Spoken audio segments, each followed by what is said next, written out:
Hello students.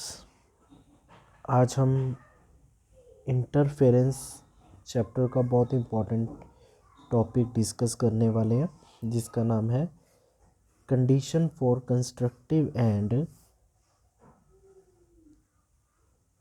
Destructive interference.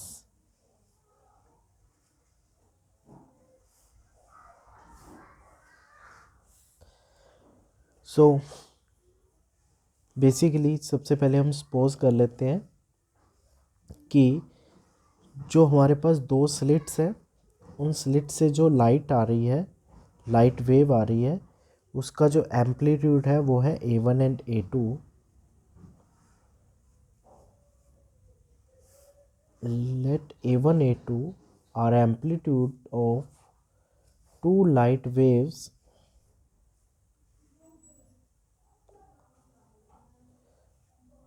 coming out of slits S1 and S2 respectively. Now, according to the principle of superposition,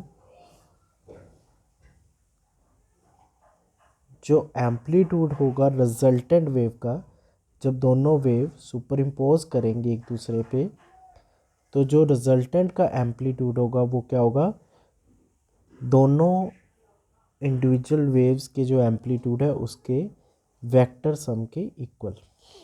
ठीक है, तो अगर हम इसका square कर दें दोनों साइड से, so we will get a square is equal to A1 vector plus A2 vector का whole square. Now right hand side को ओपन करते हैं तो this will be A1 square plus A2 square plus 2 A1 vector plus A2 vector. आपको पता ही है कि जब हम किसी वेक्टर का स्क्वायर करते हैं, स्क्वायर करने का मतलब हम उसको उसी वेक्टर के साथ डॉट प्रोडक्ट कर रहे हैं, तो that will equal to square of magnitude of the vector. तो सिर्फ अब देखो, राइट हैंड साइड पे जो हमारे पास ये A1 vector dot A2 vector है, अगर इसको ओपन करते हैं तो ये होगा A1 A2 cos phi, where phi will be the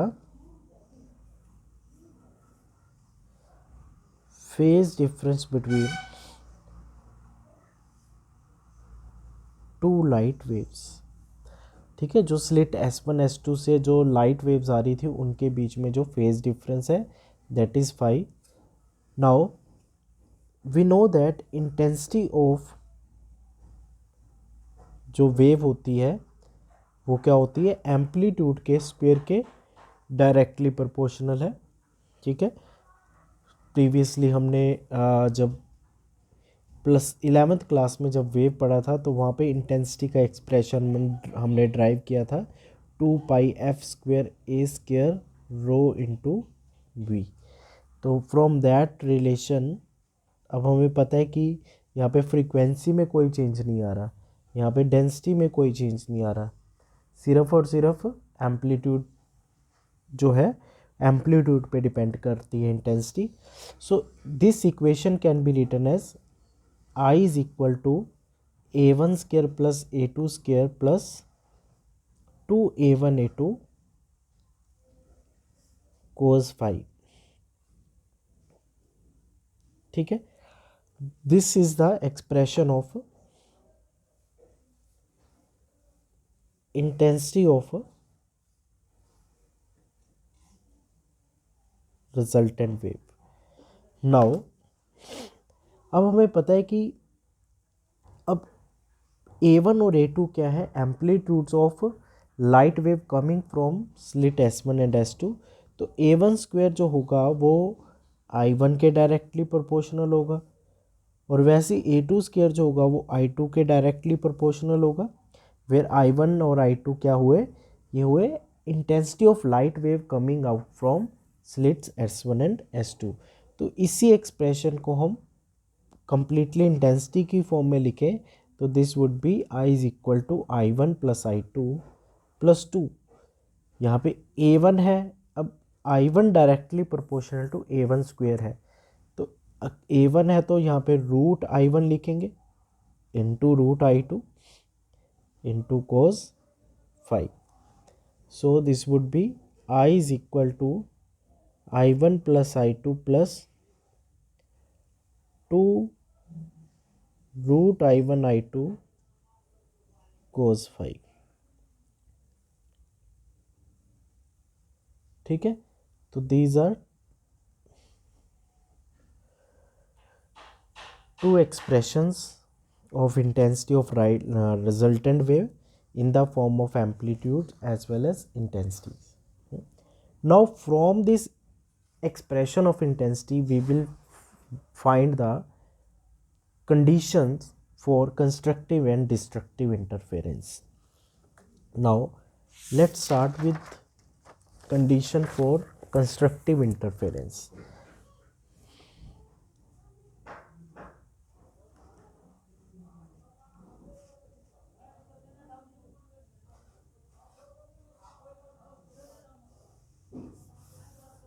now हमें पता है कंस्ट्रक्टिव इंटरफेरेंस जब होता है तो उस वक्त इंटेंसिटी क्या होती है, intensity is equal to maximum, that is I max. ठीक है, अब इंटेंसिटी का जो फॉर्मूला है दैट इज, अगर एम्पलीट्यूड्स की फॉर्म में लिखे तो इंटेंसिटी का फॉर्मूला है A1 square plus A2 square plus 2A1 A2 cos 5. Now value of I would be maximum when cos phi is maximum. तो I is equal to maximum when cos phi is maximum, और cos phi का maximum value क्या होता है, +1, right. सो अब cos phi का value +1 कब कब होता है, स्टार्ट विथ 0 डिग्री. 0 डिग्री के बाद हमारे पास आता है 360 डिग्री पे. ठीक है, तो इसलिए तो it can be written as cos phi की वैल्यू +1 कब होती है, cos 2n पाई पे, where n will be 0 1 2 and so on. 0 put करेंगे that will be cos 0 degree, cos 0 degree would be 1. 1 put करेंगे तो this will be cos 2 pi, 2 pi cos 360 degree, that is 1. तो ये हमारे पास phi का value क्या हो गया, 2n पाई. नाउ अब हमें पता है जो फेज डिफरेंस होता है उसका पाथ डिफरेंस के साथ रिलेशन, ये भी हमने 11th क्लास में जब वेव पढ़ा था तो वहाँ पे हमने पढ़ा हुआ है कि जो फेज डिफरेंस होता है वो 2 pi by lambda into path difference होता है. ठीक है, this is phase difference, this is path difference. तो अगर हम यहाँ पे पाथ डिफरेंस की फॉर्म में वैल्यू लिख दें फेज डिफरेंस की, तो 2 पाई से 2 पाई कैंसिल हो गया, तो x will be n lambda. So किस पाथ डिफरेंस पे हमें कंस्ट्रक्टिव इंटरफेरेंस मिलेगी, मतलब मैक्सिमम इंटेंसिटी मिलेगी, तो वो क्या होगा, n multiple of wavelength of the light wave used. So this would be the condition for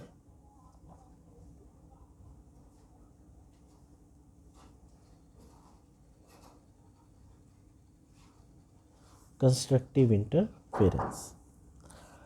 ठीक है, तो ये तो हो गया कंडीशन. अब हमें पता है कि इंटेंसिटी की मैक्सिमम वैल्यू कब होती है, जब cos phi की वैल्यू मैक्सिमम होती है. तो यही एक्सप्रेशन जो है वो हमारे पास क्या बनेगा, A1 square plus A2 square plus 2A1 A2 where cos phi would be maximum, तो वो 1 लिख देंगे. तो ये A1 square plus A2 square plus 2A1 A2 क्या होता है, A1 प्लस A2 का होल स्क्वायर होता है. सिमिलरली अगर हम इंटेंसिटी की फॉर्म में अगर बात करें तो that formula is A1 I1 plus I2 plus 2I1 I2 cos phi. तो इसमें I की वैल्यू मैक्सिमम जब होगी तो इसको हम लिख सकते हैं √I1 का स्क्वायर प्लस √I2 का square plus 2I1 √I2 where cos phi 1। So ये हमारे पास क्या बनेगा √I1 प्लस √I2 का square. This is I maximum. ठीक है, तो दिस इज़ द कंडीशन और ये हमारे पास फॉर्मूलाज आ गए हैं, एक्सप्रेशन आ गए हैं मैक्सिमम इंटेंसिटी के। ठीक है, जो रिजल्टेंट वेव है उसकी मैक्सिमम वैल्यू इंटेंसिटी की कब क्या है, वो है A1 प्लस A2 का होल स्क्वायर या √I1 प्लस √I2 का होल स्क्वायर। ठीक है, now comes to the destructive interference.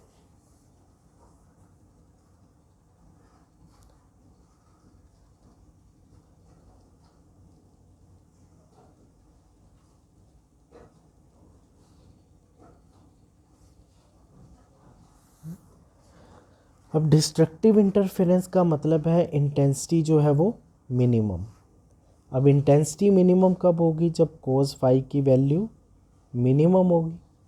और कोस फाई की वैल्यू मिनिमम क्या होती है -1।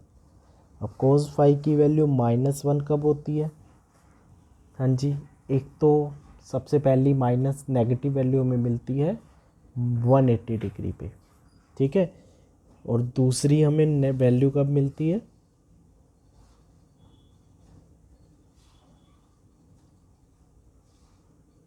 बताओ बताओ,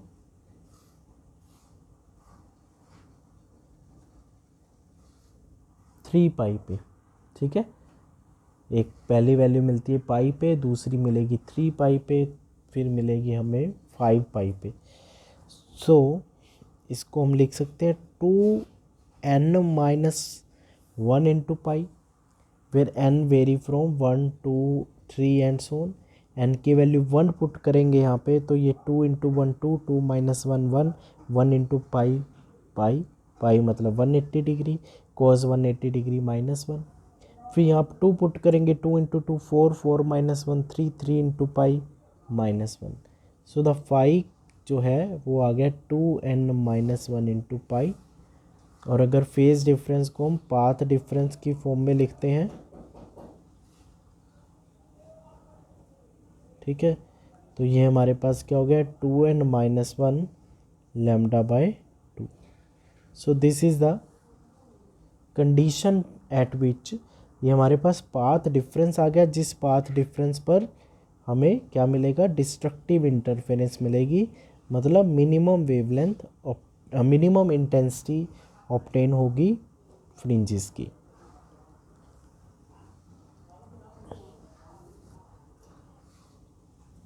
राइट, अब मिनिमम वैल्यू देखें तो इंटेंसिटी मिनिमम जो है वो है क्या, तो ये होगा A1 square plus A2 square -2A1 A2 बनेगा।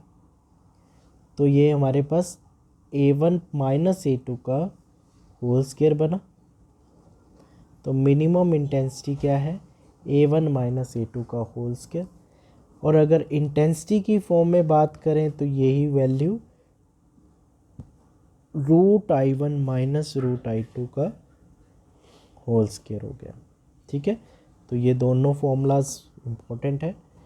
अब इससे भी इम्पोर्टेंट है, अगर मैं मैक्सिमम इंटेंसिटी और मिनिमम इंटेंसिटी का रेशो ले लेता हूँ, तो this would B A1 plus A2 divide by A1 minus A2 का होल स्क्वायर, या फिर √I1 plus √I2 divide by √I1 minus √I2 का होल स्क्वायर।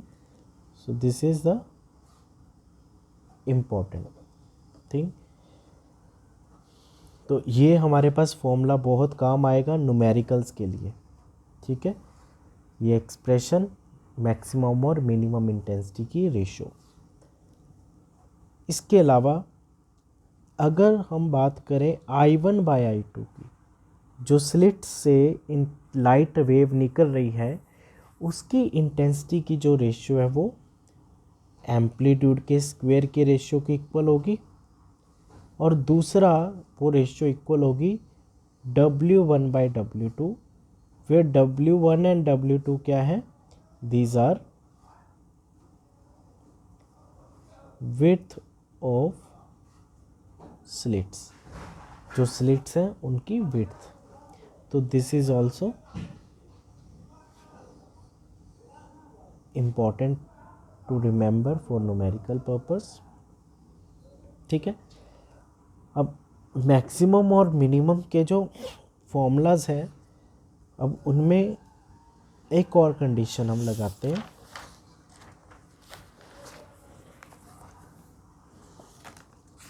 अगर वो कहे कि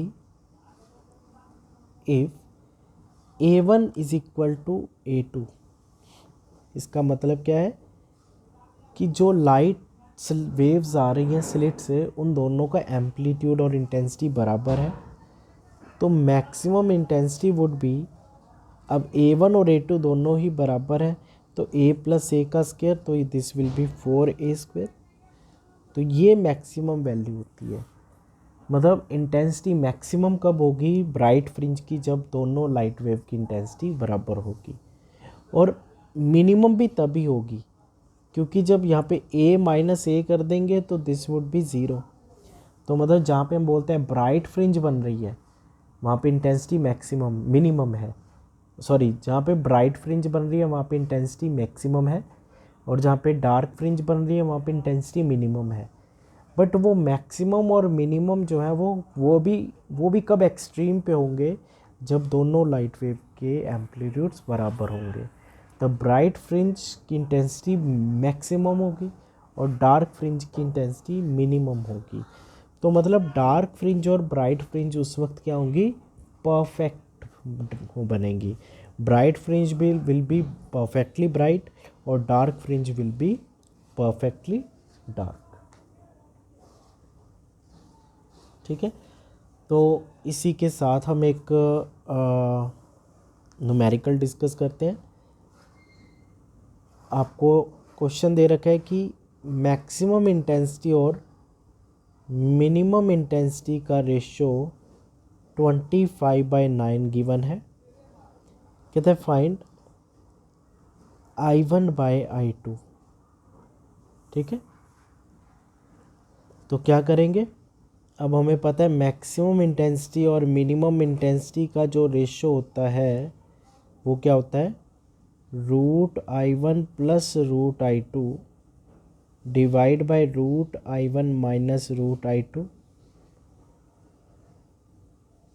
ठीक है, तो ये वैल्यू है 25/9 is equal to √I1 + √I2 divide by √I1 - √I2 का whole square.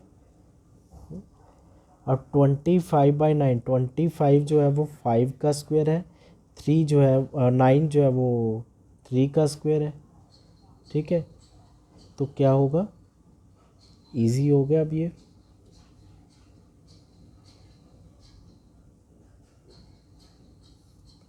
So √I1 + √I2 divide by √I1 - √I2 is equal to 5/3। ठीक है, अब क्रॉस मल्टीप्लाई करें, 3 × √I1 + 3 × √I2 is equal to 5 √I1 - 5 √I2। ठीक है, -5/I2 को left side ले जाते हैं तो क्या होगा, प्लस हो जाएगा, तो this would B 8 √I2।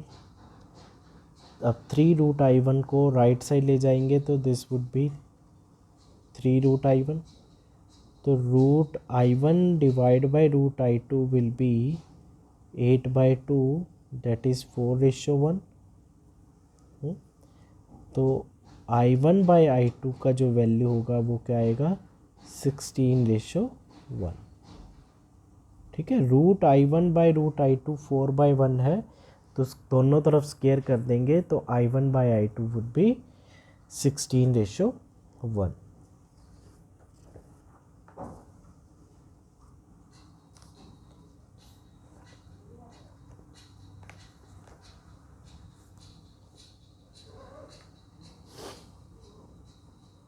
Now, next topic is intensity distribution in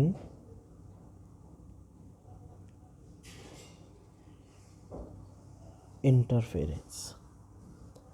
अब देखो इंटेंसिटी का एक्सप्रेशन हमने निकाला था i1 + i2 plus a1² + a2² plus 2a1 a2 cos phi।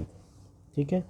अगर मैं इसमें लेता हूँ कि जो लाइट वेव्स हैं जो स्लिट से बाहर आ रही हैं उनका एम्पलीट्यूड बराबर है, तो intensity would be a² + a² plus 2a² cos phi।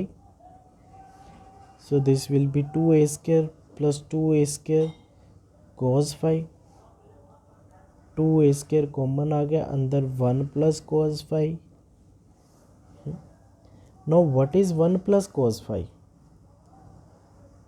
1 + cos phi क्या होता है? This is 2 cos² phi/2. So the expression would be 2a² into 2 cos² phi/2. So this is 4a² cos² phi/2। ये आ गया intensity का expression. Now what is this 4a²? थोड़ी देर पहले हमने discuss किया था 4a² क्या है। 4a² था maximum intensity of bright fringe. Bright fringe जब परफेक्टली ब्राइट होती है तो उसकी इंटेंसिटी क्या होती है 4a²। सो 4a² को हम क्या लिखेंगे यहाँ पे। अब उसके लिए भी मैं आपको बताता हूँ कि अगर वो पेपर में अगर किसी क्वेश्चन पेपर में ऐसा आ जाए या किसी स्टेटमेंट में कि I0 जो है वो इंटेंसिटी दे रखी है किसकी, लाइट वेव्स की, कमिंग आउट फ्रॉम स्लिट्स। जो स्लिट से लाइट वेव आ रही है उसकी इंटेंसिटी I0 दे रखी है, तो इस एक्सप्रेशन को हम लिखेंगे, देखो a² would be directly proportional to I0। तो ये एक्सप्रेशन जो है हमारे पास वो क्या बन जाएगा 4I0 cos² phi/2।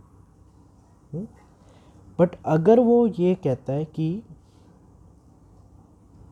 पेपर में आ जाए कि I0 जो है वो क्या है इंटेंसिटी ऑफ सेंट्रल मैक्सिमम।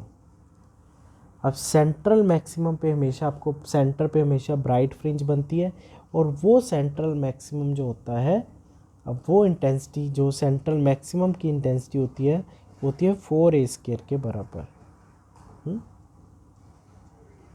तो उस केस में ये एक्सप्रेशन क्या बन जाएगा 4a² की जगह I0 लिख देंगे इंटू cos² phi/2। तो दिस इज जनरल एक्सप्रेशन। अगर आपको I0 जो है वो जो स्लिट से लाइट आ रही है उसकी इंटेंसिटी दे रखी है, तो this expression would be 4I0 cos² phi/2। अगर सेंट्रल मैक्सिमम, अगर जो स्क्रीन पे फ्रिंजेस बन रही हैं उसकी इंटेंसिटी आपको वो दे देता है I0, तो मतलब 4a² जो है वो I0 के बराबर है। तो उस केस में आपने फॉर्मूला यूज़ करना है I0 cos² phi/2।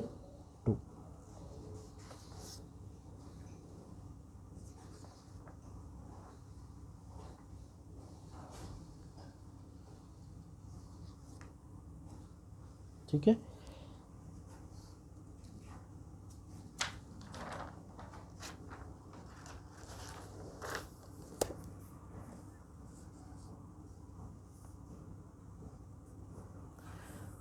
हाँ जी, कुछ क्वेश्चंस देखो। क्वेश्चन है आपके पास, light waves of intensity I and 4I are superimposed on each other. What will be maximum and minimum intensities after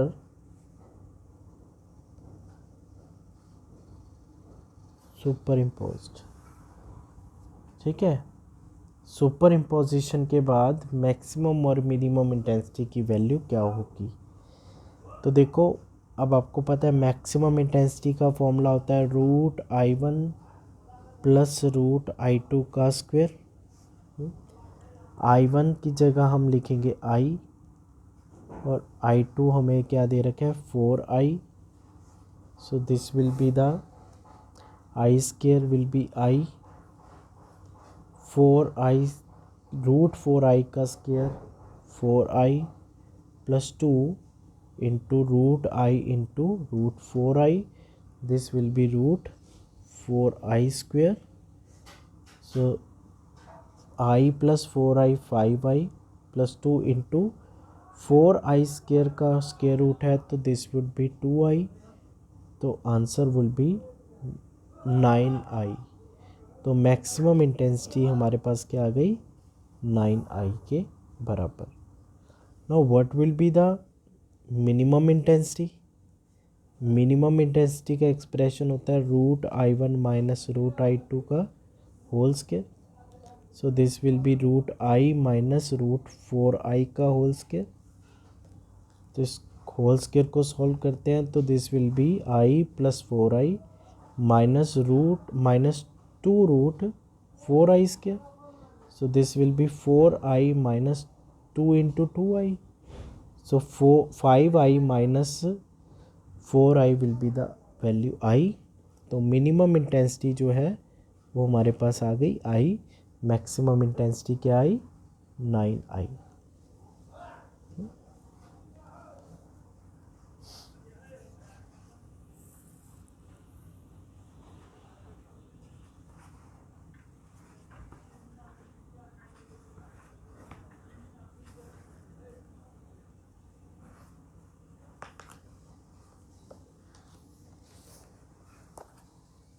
हाँ जी, नेक्स्ट क्वेश्चन इज, कहते हैं in YDSC intensity of light at a point on the screen where path difference lambda is k. ठीक है, Young double slit experiment में screen के किसी point पे जहाँ पे पाथ डिफरेंस लैम्डा है, पाथ डिफरेंस जो इन क्या दे रखे, okay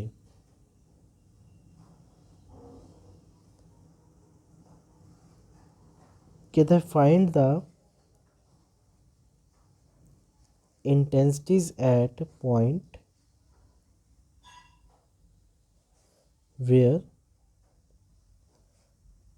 path difference is lambda by 4 और सेकेंड lambda by 3।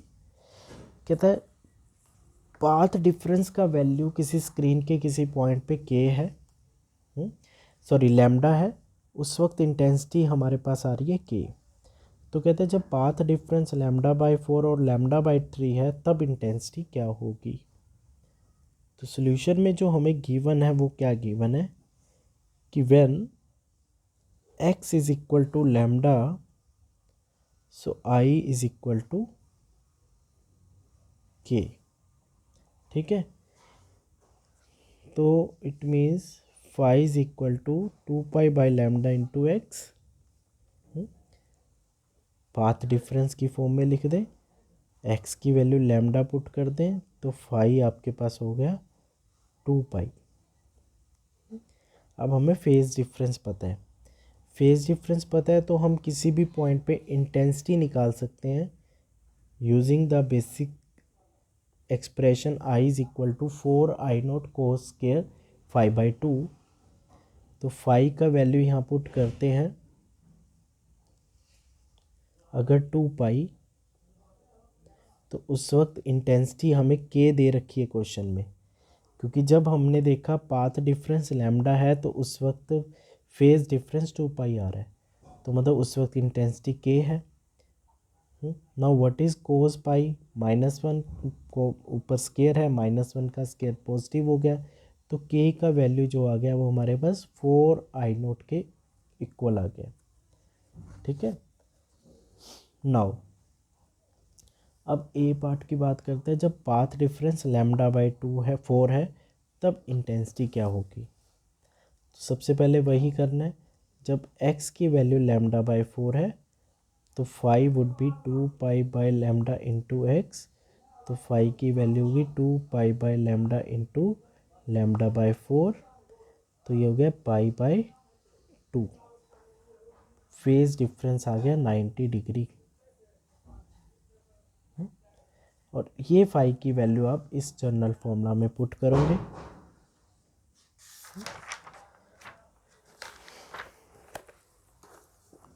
तो this is the formula 4I0 cos square 5/2।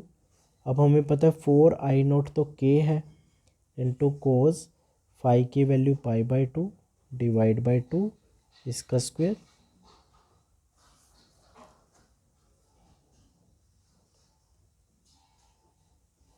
तो ये हो गया कोस पाई/4। कोस पाई/4 होता है 1/√2, 1/√2 का स्क्वायर 1/2, तो यहाँ पे इंटेंसिटी जो है वो k/2 आ गई।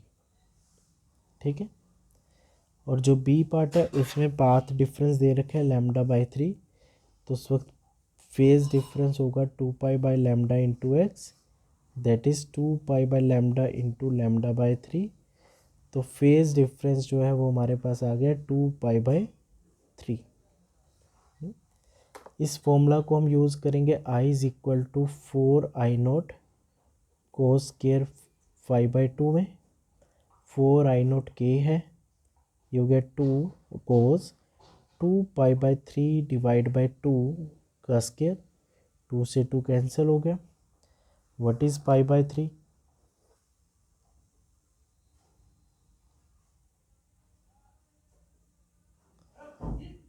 कोस 60 डिग्री, कोस 60 डिग्री 1/2, 1/2 का स्केयर 1/4, तो यहाँ पे इंटेंसिटी की वैल्यू क्या हो गई k/4। This is the answers.